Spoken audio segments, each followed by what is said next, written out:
Hello everyone, good afternoon. এখন বাজে ঘড়িতে প্রায় পৌনে একটা, একদম পুরো রেডি হয়ে গেছে দেখতেই পাচ্ছ। আর হ্যাঁ, বাই দ্য ওয়ে, শুভ মহাসপ্তমী, সকলের পুজো ভীষণ ভালো কাটুক। যাই হোক, আমি একদম পুরোপুরি রেডি হয়ে গেছি দেখতেই পাচ্ছ। খুব একটা মেকআপ কিন্তু করিনি আজকে, একদম মিনিমাল একটা মেকআপ করেছি। আর এখন হচ্ছে আমরা বেরোচ্ছি। তাহলে আর আজকে আমাদের বাড়িতে হচ্ছে সপ্তমী স্পেশাল ব্রেকফাস্টে মা বানিয়েছে লুচি, আর তার সাথে হচ্ছে সুজি করেছে।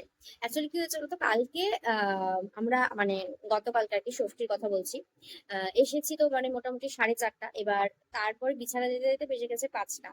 আজকে সকালবেলা ঘুম থেকে উঠে বাসি বিছানায় মাকে বলছি একটু লুচি আর একটু কিছু করো তার সাথে। মানে বিভৎস খিদা পেয়ে গেছে। আর যেহেতু পুজোর সময় এখন আর ওই মানে একটু মনে হয় যে একটু অন্য ধরনের কিছু ব্রেকফাস্ট করি, আজকে এটা কালকে ওটা। তো তার জন্য আর কি মা সকাল সকাল হচ্ছে লুচি করেছে আর তার সাথে হচ্ছে সুজি করেছে। যাই হোক, চলো এখন খাওয়া দাওয়া করে নিই। তুমি না হয় রহিতে রহিতে পাশে, চলো সাথে থাকো, দেখতে থাকো, বাকি ব্লগটা এনজয় করো। কিছু কথা নয় বলিতে, এই মধুক্ষণ নয় উঠিত ভরে, আরো কিছু কথা নয় সুরে সুরভিতে নয় ভরিত ব্যয়।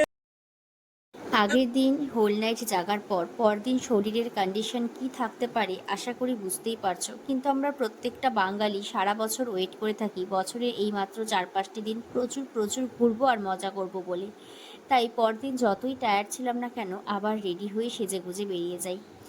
আর আমরা ডিসাইড করি সপ্তমীর দুপুরটা আমরা লতাবাড়ি 69-এই কাটাবো। যারা তোমরা আলিপুর বা আলিপুরের আশেপাশে আছো তারা সবাই জানো।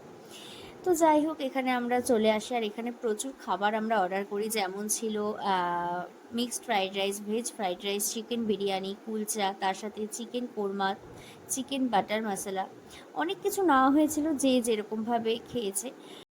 খাবার দাবার কিন্তু এখানে বরাবরই ভালো হয়, কিন্তু সেদিন একদম আমরা খাবার নিয়ে স্যাটিসফাইড ছিলাম না, কারণ সেদিনের খাবার ভীষণ বাজে ছিল, কেন জানি না, বলতে পারবো না।